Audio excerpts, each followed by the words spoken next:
Welcome back to the 17 News at Noon podcast, where we share your news on your schedule. Working in the spirit of the Golden Empire, this is 17 News at Noon.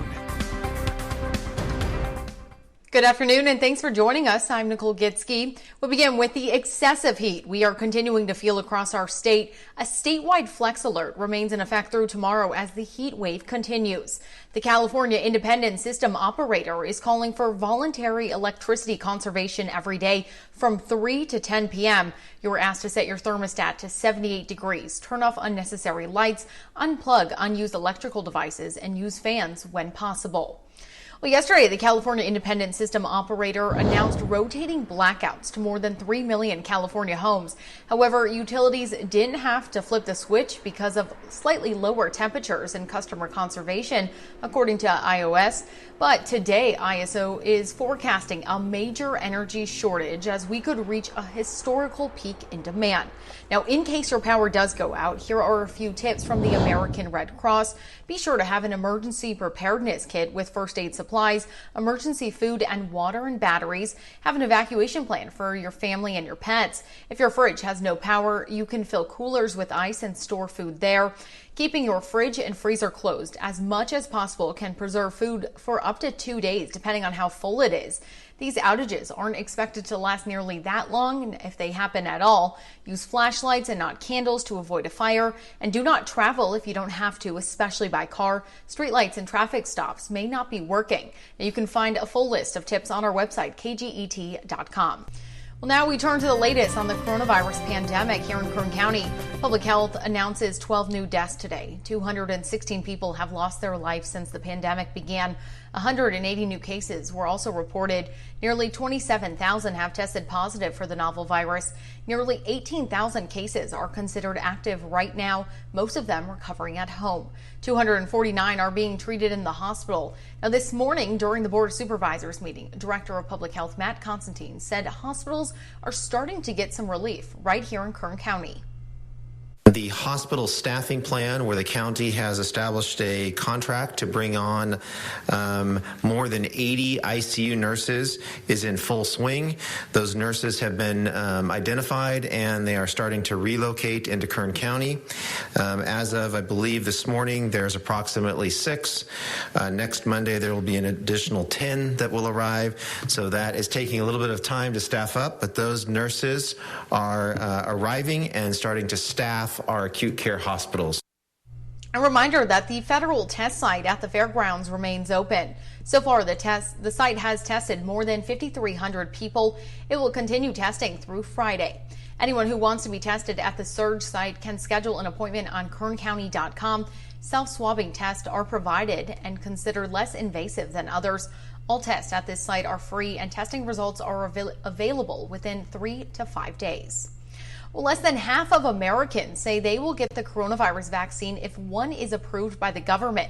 That is according to a new NBC News SurveyMonkey weekly tracking poll. Over 34,000 adults took the online survey, and overall 44% said they would get the vaccine and 22% said they would not. Nearly a third said they weren't sure. Senior citizens, Asian Americans, those making at least $100,000, those with a college degree, and Democrats were more likely to say they would get the vaccine.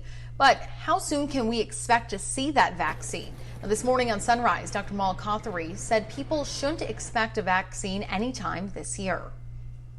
And even if we do get it this fall, which I don't think we will, would mean that the general population wouldn't even get it till summer of next year, because there's so many other people that we need to vaccinate first, all the first line responders for starters.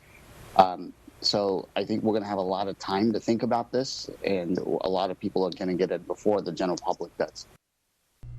Dr. Kothari says he believes people are unsure about getting the vaccine due to the quick turnaround rate. Well, new at noon, we now know the man who was killed in a shooting on Sunday. According to the coroner's office, they have identified the victim as 28-year-old Ignacio Trejo. Bakersfield police say they found Trejo in front of a home in the area of I Street and 2nd Street. He had multiple gunshot wounds and died from his injuries. BPD has made no arrests in this case. Officers say they are not sure what led up to the shooting, and there were no witnesses. Now, last night, a vigil was held to remember Trejo. All right, we sound like a broken record. All we talk about these days is the heat, and unfortunately, we're going to continue to talk about the heat. But, I want to make you feel better. We've been right around 108, 109, but you know what? Death Valley is really where it is cooking. They've been seeing some extreme temperatures on Sunday. They're at 130. Yesterday, they were hot, but not as hot as that 130 that they were seeing. In fact, they were at 127. So if that makes you feel better from what we're seeing here in Kern County.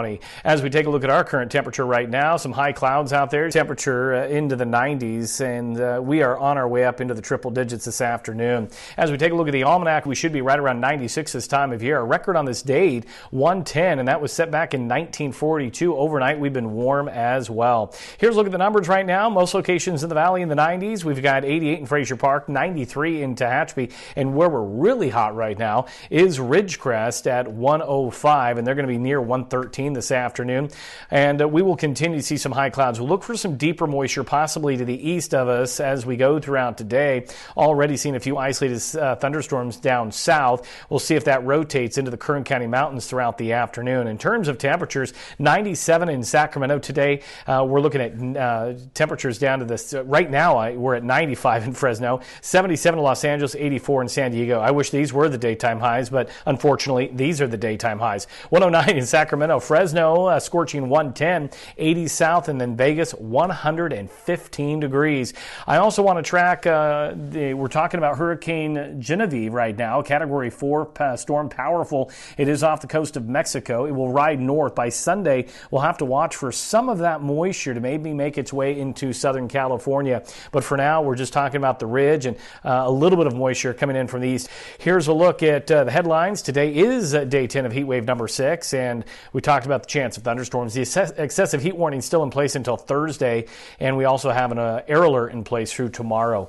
Today, we're going to be looking at temperatures in the valley right near 108 in Bakersfield, 109 in McFarland, 107 in Taft. For the mountains in the Kern River Valley, looking at a southwest wind 5 to 10. 99 in Fraser Park, along with Tehachapi, 108 Lake Isabella, and then for the desert, we'll look for mostly sunny skies, a chance of a thunderstorm, and Mojave at 109. Your extended forecast tomorrow, 108. Slightly cooler as we round out the work week. Friday, 102, but then right at 104 Saturday, Sunday, and Monday.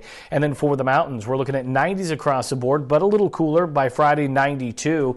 And then for the Kern River Valley, 105 tomorrow, lower 100s by Thursday and Friday. So there is a slight glimmer of hope in our forecast. It's just not going to come the next couple of days. Nicole?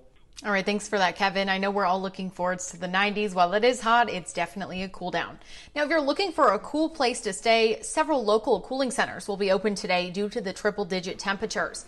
Keep in mind, there are health and safety precautions in place due to the pandemic. You are asked to bring your own water, snacks, and activities and wear a mask. Cooling centers open when the temperature is forecasted to be 105 or hotter in the valley areas, 108 or hotter in the desert, and 95 or hotter in the mountain areas. Now you can find your nearest cooling center on our website, kget.com. A local daycare is under fire this week after holding in-person learning, but the school claims they're following proper protocol. Olive Knolls Christian School's daycare has been open since the pandemic began back in March. Since then, Kern County Public Health has inspected the facility and given the green light to continue operation. According to the head of school, Reverend Rusty Rhodes, the school has had 0 COVID-19 cases among students, staff, or faculty. Currently, the school is operating under a daycare license. That license allows 385 kids at a time. Now, Reverend Rhodes released in a statement saying in part, quote, "The daycare licensing is very restrictive with protocols that require more staff for smaller ratios, more paperwork for parents and school, supervision guidelines that can be challenging, among many other regulations. But the OKCS family has stepped it up to make it work." He added also, everyone on campus is here by choice. And the Kern High School District is detailing its meal distribution plan for the fall.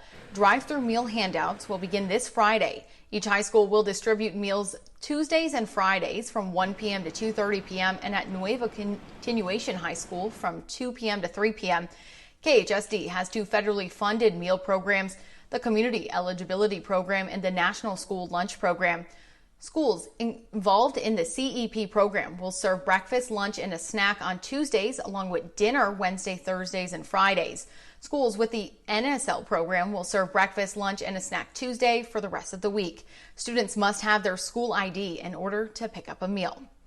Well, KGET and Dignity Health are working with the Bakersfield Homeless Center to get kids the supplies they need for the upcoming school year with our annual backpack drive. Now, this time, KGET is not accepting donations here at our station. Instead, we're asking everyone to give those supplies directly to the homeless center. Even though lessons are online, kids still need traditional supplies. That includes backpacks, notebooks, pencils, markers, clothing, and more. You can drop off donations or donate money online. Donations are being accepted now through Thursday. For more information, visit our website, kget.com.